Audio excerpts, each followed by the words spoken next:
Shalom, igreja. Amém. Tem homens posicionados aqui? Amém. Glória a Deus. Olha para quem está do seu lado e vê se realmente tem uma aparência de um homem posicionado. Vê se não tem nenhum menino camuflado no nosso meio. Amém, igreja? Porque hoje em dia podemos dizer que é uma honra ser homem, sim ou não? Posicionado, melhor ainda. Quero te convidar a abrir a sua Bíblia em Salmo 73. Aleluia.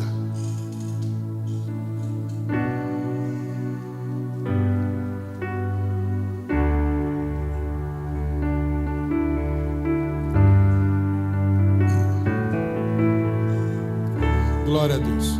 Verdadeiramente Deus é bom para Israel, para aqueles que são limpos de coração. Mas quando a mim, os meus pés quase se foram, e os meus passos esteve bem perto de escorregarem. Pois eu tive inveja do tolo, quando vi a prosperidade do perverso. Igreja, esta manhã eu estava meditando na palavra, e antes de eu ler aquilo que eu senti no meu espírito, orei novamente e o Senhor me entregou essa palavra, completando aquilo que vai ser dito hoje. E quando eu li esse salmo de Asaf, falando que os pés dele quase que escorregou, quase que ele cai, invejando a riqueza do ímpio, porque a prosperidade só tem aquele que é nascido de Deus. E eu fiquei meditando sobre essa palavra e comecei a meditar na pessoa de Asaf. E eu fui ler a respeito da vida dele. Eu separei algumas partes da vida dele. Asaf, ele foi um músico, um líder, um levita. Ele era da linhagem dos Gersonitas, o principal levita que celebrava cultos diante da arca do Senhor. Ele era o chefe, ele era o líder dos levitas. Era ele que louvava, era ele que adorava diante da arca. Ele foi autor de 12 salmos. Salmos esses que falavam da grandeza, da bondade de Deus, mas também falou a respeito da riqueza dos ímpios. Ele deixou um grande legado familiar, onde seus filhos, sua descendência, serviram ao Senhor no templo. E em Neemias nós vimos também menção ao nome dele na construção dos muros, na reforma dos muros. Então, quando lemos a biografia dele, falamos: uau, que vida, que homem de fé, que homem íntegro. Mas ele teve um momento que ele quase vacilou. E é sobre isso que eu quero falar com a igreja. Quando deixamos de cuidar da nossa vida, começamos a reparar na vida das pessoas.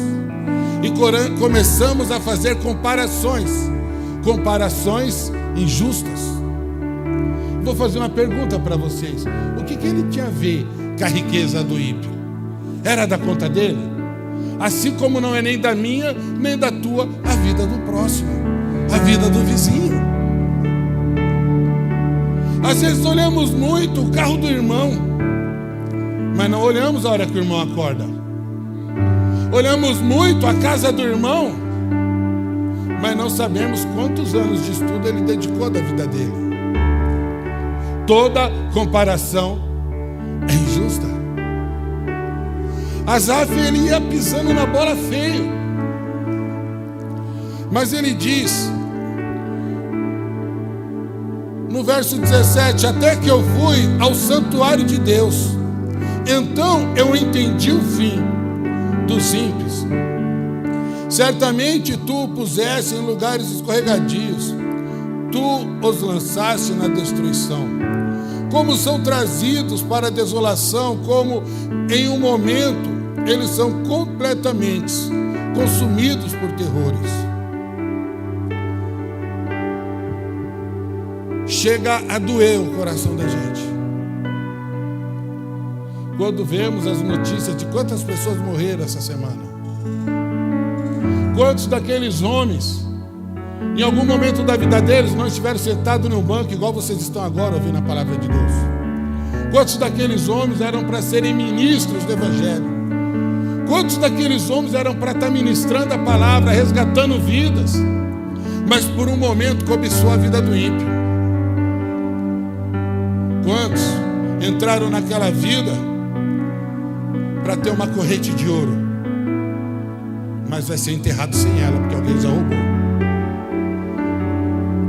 Eu quero dizer, igreja, que de repente se você entrou aqui hoje triste porque o teu vizinho tem um carro melhor, uma casa melhor, se você veio aqui triste porque você vê as pessoas prosperando mais do que você veio ao lugar certo, porque Asaf, quando ele foi na casa do Senhor, quando ele entrou no templo, ele pôde entender que a riqueza que ele possuía era muito maior do que todo o ouro, toda a prata dessa terra.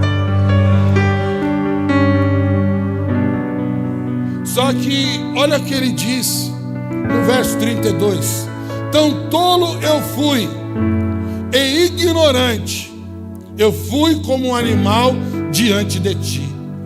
Então a palavra me permite dizer que todo invejoso é um ignorante, como um animal. Se tivesse que dar um nome a esse animal, daria o nome de burro. Porque a ignorância a inveja é uma ignorância, uma burrice. Sim ou não? E ele diz mais: tu me guiarás com o teu conselho, e depois me receberás para a glória.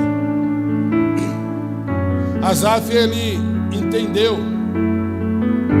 que a maior riqueza que o homem pode possuir é a presença de Deus.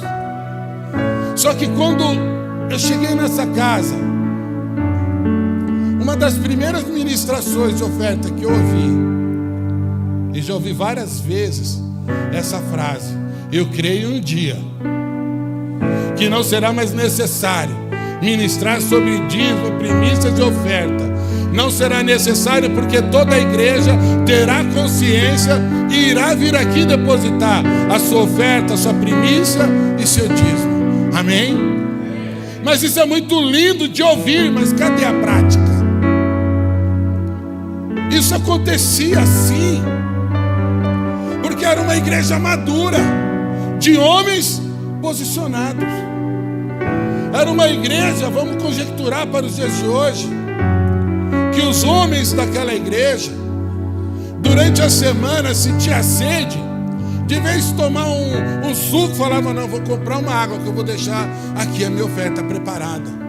Na hora do almoço, eles sentiam fome, de vez de comer o prato principal, ele comia um prato um pouco mais barato, que ele falava: não, eu vou separar a minha oferta. Ou seja, ele já tinha consciência, se ele podia beber uma água, se ele podia fazer uma refeição, era porque Deus tinha proporcionado tudo isso a ele. E o que ele fazia? Ele já vinha para o culto decidido, determinado a ofertar um valor que durante a semana ele já havia projetado.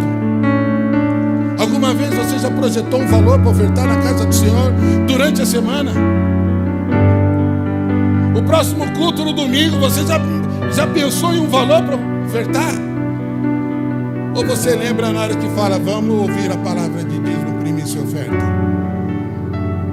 Enquanto isso não acontecer, vamos ter que ministrar primícia, dízimo e oferta.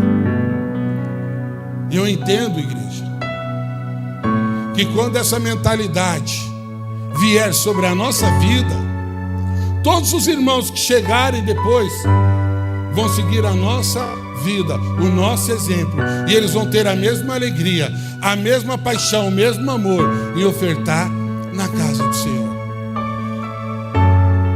E eu quero ler em Gálatas 4, versos 1, que diz assim: digo, porém, o seguinte: durante o tempo em que o herdeiro é menor de idade, em nada difere de um escravo, mesmo o Senhor sendo o Senhor de tudo.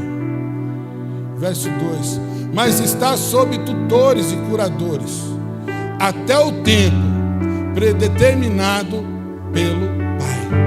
Ou seja, enquanto for menino, vai ter que ter alguém para orientar, vai ter que ter alguém para dizer quando deve ofertar, a hora que é para ofertar.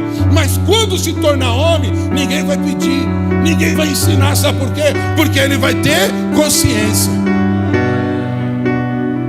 Toda criança, quando nasce, já nasce fazendo o quê? Chorando.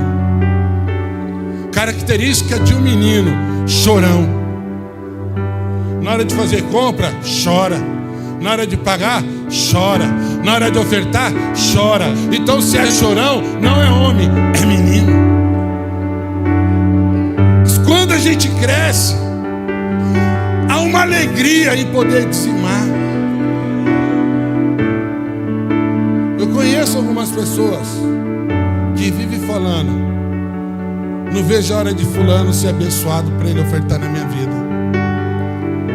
Eu escutei hoje uma pessoa falando assim para mim: olha, eu creio que você não vai ter um restaurante, vai ter uma churrascaria, uma rede, você vai me abençoar com um carro. Eu falei: meu irmão, você tem fé para prosperar minha vida, você tem fé para profetizar sobre mim, mas você não tem fé de ser empresário também. Você tem fé de prosperar a riqueza para mim, e a tua fé de ser pedinte, miserável. Eu estou brincando. Eu falei: irmão, então se pelo menos a brincadeira seja próspera. É isso, igreja. É fácil reagir, mas a atitude não condiz. Quem é próspero? Amém! Chega na hora de ofertar, para iniciar a dizimar, cri. Nós somos homens, não somos meninos. Fica sem pagar tua água e tua luz para ver o que acontece. A palavra diz que a candeia, ela não é colocada debaixo da mesa, ela é colocada no alto para quê? Para ela brilhar, para ela iluminar. Mas eu vou te falar uma coisa: a candeia, ela tem que ser minúscula, porque grande tem que ser a luz. Nós não estamos aqui para enfeite.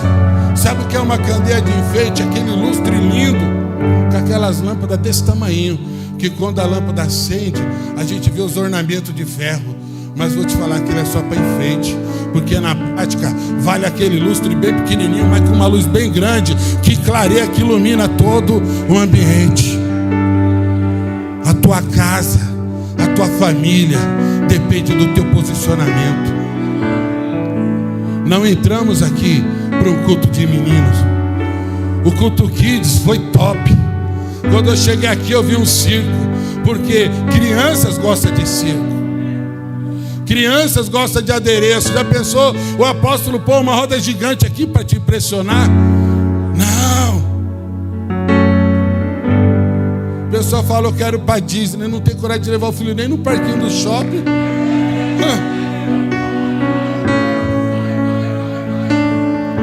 Igreja, é tempo de mudança, igreja. Eu falo isso porque se você ver em Gálatas 4, você vai ver Paulo falando: cadê aquela igreja que me recepcionou tão bem? Eu escrevo essa carta como com dores de parto. Sabe por quê? Porque é possível tua vida mudar. É possível sim você prosperar, mas é necessário pegar essa miséria e jogar fora. Como isso é possível? Tendo atitude. Tendo atitude.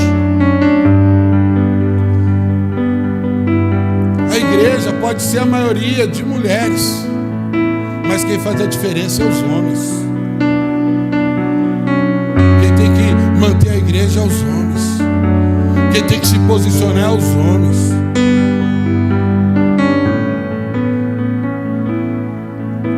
No verso 9, para me encerrar, diz assim: agora, porém, depois que conhecem a Deus, ou melhor, agora que vocês são conhecidos por Deus, como é que estão voltando outra vez aos rudimentos fracos e pobres, os quais de novo querem servir como escravo? Como, igreja, é possível isso? A pessoa que conheceu a prosperidade querer viver na miséria. Você tem acesso ao reino, você tem acesso à sala do tesouro. Só que para você entrar na sala do tesouro, você tem que fazer o quê? Ir lá ofertar. Ou você quer entrar na sala do tesouro só para ficar curioso, olhando a decoração? Não, igreja. Eu falo isso porque vai ter o último dodecado do ano. Aonde você vai estar? Na tua casa assistindo televisão? Para depois ficar orando para pedir um aumento ao Senhor? Por que você não veio aprender a ser empresário? Por que não veio aprender a ser empreendedor? Enquanto você não se posicionar como homem, você vai ter vida de menino. Enquanto você não tem coragem, escuta isso, é necessário dizer isso. Enquanto você não tiver coragem e posicionamento, teu filho vai estar na escola pública, mas você vai estar pagando escola particular para o teu patrão. Os filhos do teu patrão vão estar estudando nas melhores escolas com o teu suor, e teus filhos vão estar estudando nas escolas públicas. Os filhos dos seus patrão vão estar comendo nos melhores restaurantes.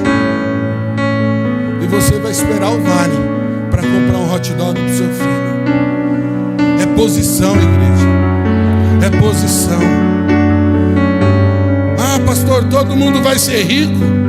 Prefiro acreditar sim do que crer que todo mundo vai ser pobre. Deus sempre prosperou a igreja dele. Logo na nossa vez vai ser diferente? Não. O céu não está em crise. Há um maior número de pessoas preocupadas com o governo da terra do que celebrando o governo do céu. Eu vivo debaixo do governo do reino. É a terra que tem que se preocupar com a gente. É a terra que tem que temer. Mas isso só acontece na vida de homens posicionados. Vamos fazer a diferença, igreja. Vamos impactar essa geografia. Aonde você for, você tem que abençoar. Aonde você pôr os teus pés, as tuas mãos tem que prosperar. Ainda que você não queira empreender, mas seja cabeça no seu trabalho. Não se contente, trabalhe tão bem, mas tão bem que o teu patrão vai falar: eu tenho que aumentar o salário dele. Eu tenho que aumentar o salário dele. Sua vida tem que mudar. Tem que mudar. Você tem que dar o melhor para os teus filhos, para a tua esposa. Eu sei o quanto é difícil, igreja. Eu sei o quanto é difícil a esposa pedir uma roupa e não ter dinheiro. Dói, é ruim demais. Mas isso mudou na minha vida quando eu entendi que eu sou herdeiro, co-herdeiro. Eu entendi que eu sou homem.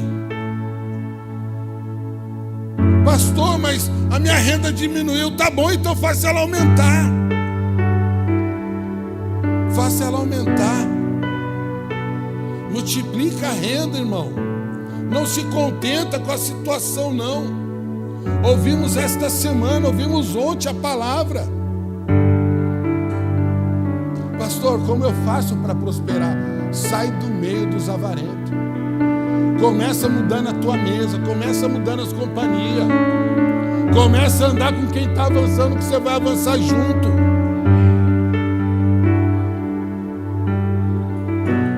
Começa a andar com quem está avançando, igreja. Começa a andar com quem te confronta. A minha vida mudou porque a primeira vez que eu fui confrontado foi aqui nessa casa. A primeira vez que eu fui confrontado na minha vida foi sentado em uma mesa. De lá para cá minha vida mudou.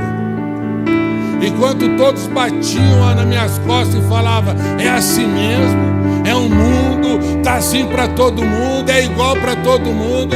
Um dia eu escutei, ei, você está errado. Eu fui embora com aquilo, estou errado. E agora eu estou acertando. E só quem se alegrou fui eu. Quem foi abençoado foi eu.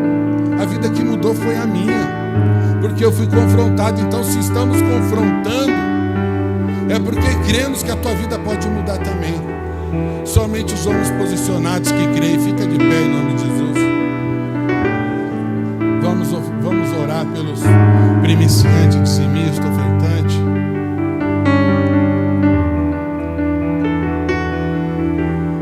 Pastor, eu vim aqui para escutar uma palavra de correção.